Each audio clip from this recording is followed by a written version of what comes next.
Bienvenidos a Entre Letras al Atardecer, un espacio para desconectarnos del ruido y volver a las historias que se sienten.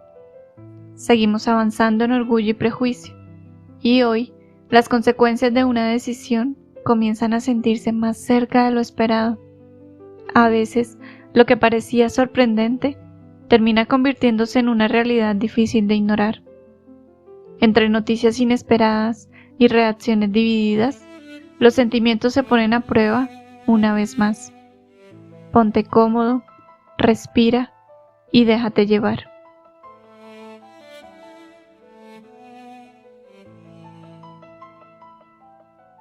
Capítulo 23. Elizabeth estaba sentada con su madre y sus hermanas meditando sobre lo que había escuchado y sin saber si debía o no contarlo, cuando apareció el propio Sir William Lucas, enviado por su hija, para anunciar el compromiso a la familia. Entre muchos cumplidos y congratulaciones de la unión de las dos casas, reveló el asunto a una audiencia no solo estupefacta, sino también incrédula, pues la señora Bennet, con más obstinación que cortesía, afirmó que debía de estar completamente equivocado, y Lidia, siempre indiscreta y a menudo maleducada, exclamó alborotadamente: ¡Santo Dios! ¿Qué está usted diciendo, Sir William? ¿No sabe que el señor Collins quiere casarse con Elizabeth? Solo la condescendencia de un cortesano podía haber soportado, sin enfurecerse, aquel comportamiento, pero la buena educación de Sir William estaba por encima de todo. Rogó que le permitieran garantizar la verdad de lo que decía, pero escuchó todas aquellas impertinencias con la más absoluta corrección. Elizabeth se sintió obligada a ayudarle a salir de tan enojosa situación y confirmó sus palabras, revelando lo que ella sabía por la propia Charlotte. Trató de poner fin a las exclamaciones de su madre y de sus hermanas, felicitando calurosamente a Sir William, en lo que pronto fue secundada por Jane, y comentando la felicidad que se podía esperar del acontecimiento, dado el excelente carácter del señor Collins y la conveniente distancia de Hunsford a Londres. La señora Bennet estaba ciertamente demasiado sobrecogida para hablar mucho mientras Sir William permaneció en la casa, pero en cuanto se fue, se desahogó rápidamente. Primero, insistía en no creer ni una palabra. Segundo, estaba segura de que a Collins lo habían engañado. Tercero, confiaba en que nunca serían felices juntos. Y cuarto, la boda no se llevaría a cabo. Sin embargo, de todo ello se desprendían claramente dos cosas: que Elizabeth era la verdadera causa de toda la desgracia y que ella, la señora Bennet, había sido tratada de un modo bárbaro por todos. El resto del día lo pasó despotricando y no hubo nada que pudiese consolarla o calmarla. Tuvo que pasar una semana antes de que pudiese ver a Elizabeth sin reprenderla, un mes antes de que dirigiese la palabra a Sir William o a Lady Lucas sin ser grosera, y mucho antes de perdonar a Charlotte. El estado de ánimo del señor Bennet ante la noticia era más tranquilo. Es más, hasta se alegró, porque de este modo podía comprobar, según dijo, que Charlotte Lucas, a quien nunca tuvo por muy lista, era tan tonta como su mujer y mucho más que su hija. Jane confesó que se había llevado una sorpresa, pero habló menos de su asombro que de sus sinceros deseos de que ambos fuesen felices. Ni siquiera Elizabeth logró hacerle ver que semejante felicidad era improbable. Catherine y Lidia estaban muy lejos de envidiar a la señorita Lucas, pues Collins no era más que un clérigo, y el suceso no tenía para ellas más interés que el de poder difundirlo por Merrington. Lady Lucas no podía resistir la dicha de poder desquitarse con la señora Bennet, manifestándole el consuelo que le suponía tener una hija casada. Iba a Longbourn con más frecuencia que de costumbre para contar lo feliz que era, aunque las poco afables miradas y los comentarios malintencionados de la señora Bennet podrían haber acabado con toda aquella felicidad.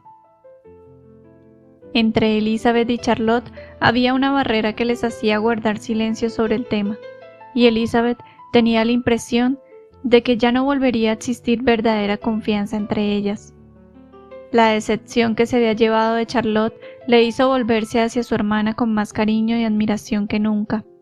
Su rectitud y su delicadeza le garantizaban que su opinión sobre ella nunca cambiaría, y cuya felicidad cada día la tenía más preocupada, pues hacía ya una semana que Bingley se había marchado y nada se sabía de su regreso.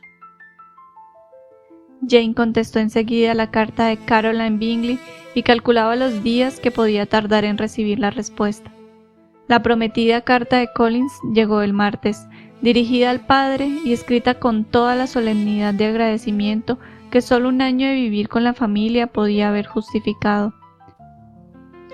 Después de disculparse al principio, procedía a informarle con mucha grandilocuencia de su felicidad por haber obtenido el afecto de su encantadora vecina, la señorita Lucas, y expresaba luego que solo con la intención de gozar de su compañía se había sentido tan dispuesto a acceder a sus amables deseos de volverse a ver en Longbourn, a donde esperaba regresar del lunes en 15 días, pues Lady Catherine, agregaba, aprobaba tan cordialmente su boda que deseaba se celebrase cuanto antes, cosa que confiaba sería un argumento irrebatible para que su querida Charlotte fijase el día en que habría de hacerle el más feliz de los hombres.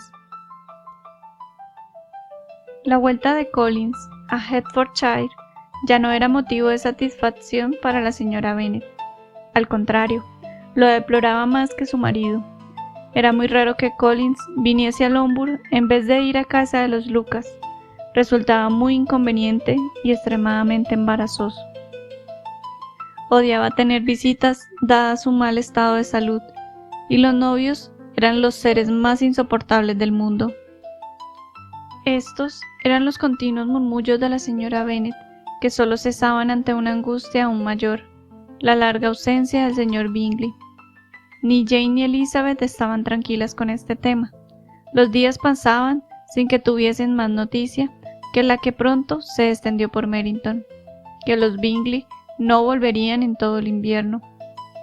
La señora Bennet estaba indignada y no cesaba de desmentirlo, asegurando que era la falsedad más atroz que oírse puede. Incluso Elizabeth comenzó a temer, no que Bingley hubiese olvidado a Jane, sino que sus hermanas pudiesen conseguir apartarlo de ella.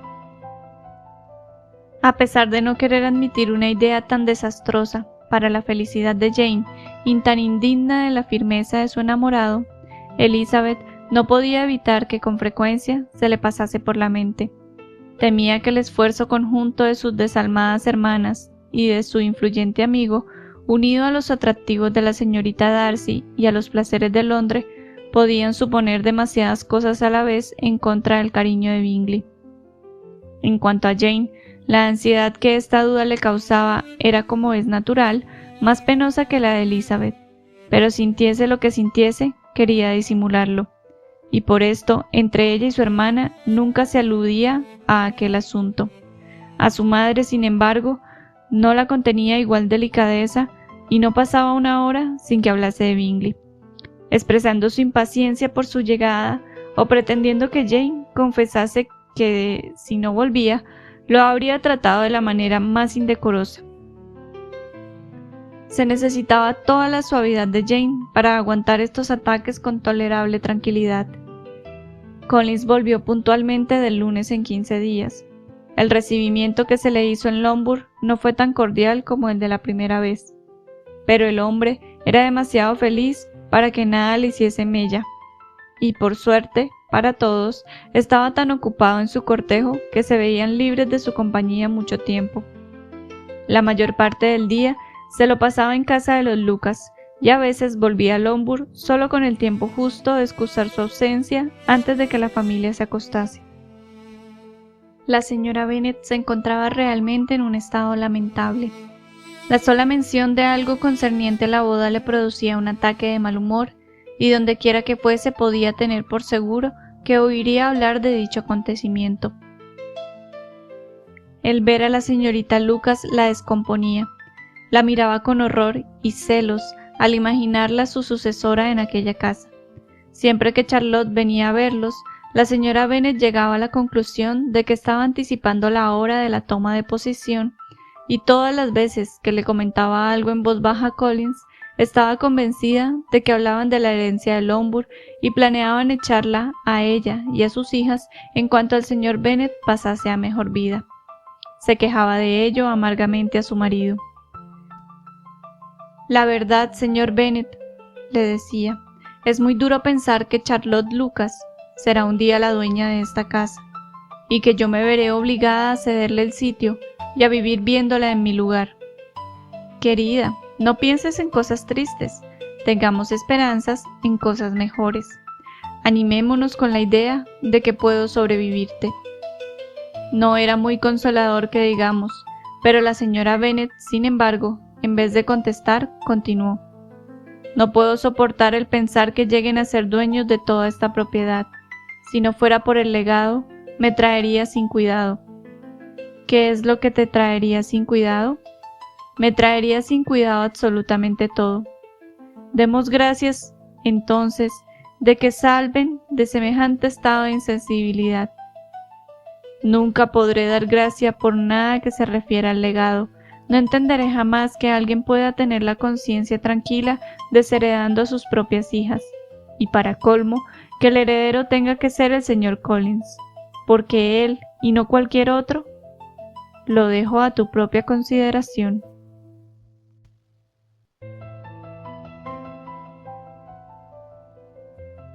Y así, entre aceptación y desconcierto, cada quien enfrenta la realidad a su manera, porque no todas las decisiones se comprenden, pero aún así siguen su curso, y en medio de todo, los lazos y las creencias comienzan a transformarse.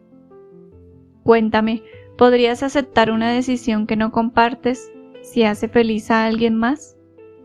Si este capítulo te gustó, deja tu like y suscríbete para seguir descubriendo juntos esta historia. Nos vemos en el capítulo 24, aquí en Entre Letras al Atardecer.